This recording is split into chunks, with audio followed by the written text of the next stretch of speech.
Hi, my name is Professor Jeff Combs, and I teach visual photography and Photoshop. My name is John Thompson, and I teach a special topics in art as drawing cartoons.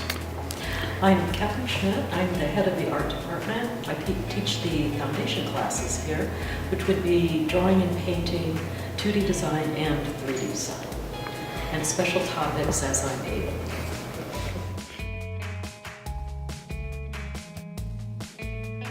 Basically the camera, where it goes from there is kind of hard to say, but I think that most people who are attracted to photography don't necessarily know how. It's almost like the camera, it finds you. I just love the process of picture making. I love the process of exploring my environment and creating new environments, and I also love delving into the computer and taking pictures into unknown territory. I like pen and ink, and I think the reason why it's what I've always used, and it's what I'm most comfortable with.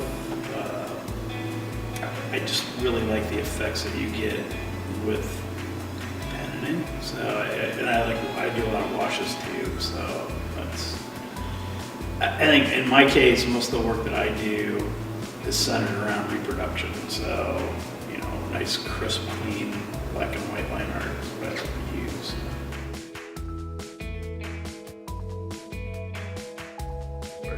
I find inspiration from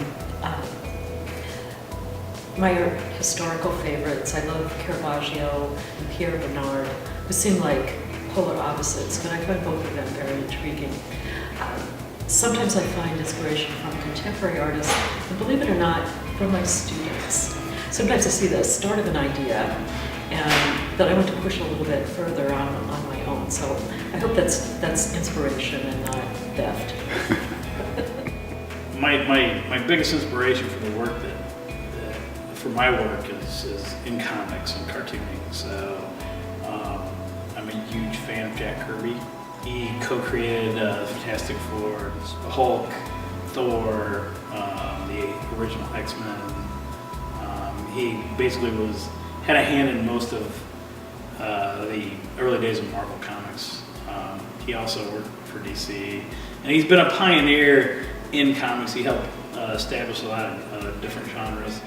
In 1941, early 1941, before the entry of the U.S. into World War II, him and Joe Simon and other cartoonists created Captain America. I just thought the man was just a creative genius, especially conceptually. And he kind of got treated pretty badly in the industry. It wasn't until years later when they started to really appreciate his contributions. So there's Jack Kirby. I also love Wally Wood, just a phenomenal draftsman. Jim Steranko, Steve Ditko. There's a huge list of adventure comic artists. There's so many cartoonists that just influence me. And that's just cartoonists. And then you look at artists. I love the post-Renaissance woodcut artists, Durer, Grunewald. I have so many influences. It's kind of bad, I think, sometimes. Lots of places, lots of photographers, classic photographers like Henri Cartier-Bresson, Keith Carter, any of the surrealist photographers. Also from, I love animation. I love almost all things digital. So, and I also love 17th century Dutch art. And I always try to incorporate a lot of the atmospheres I find there into a lot of my images. I'm always looking, and it's always just kind of converging in the same place.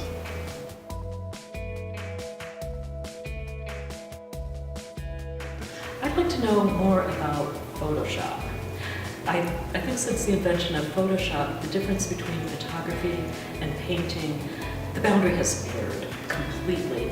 And I think for my own painting, it would be a useful way to compose, to develop ideas a little bit faster, make changes for works in progress, if I were a little bit more skillful for that. So I plan to pursue that in the not too distant future. I'd like to know a little bit more about painting.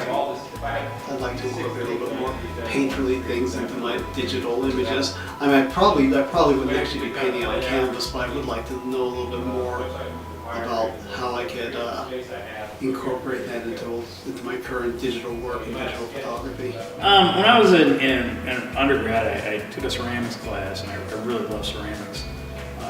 Unfortunately, I don't have the facilities or the time to do a lot of ceramics. So I also I've been doing I do a lot of computer art, and 3D model and animation, and recently, it's been a couple of years now, but I got a 3D printer, so I do a lot of 3D printing at home. I actually have another 3D printer on the way, so I've been doing a lot of sculpting digitally, but I prefer to use my hands. You know, I like clay, so I like table work. I like using a wheel too, but I really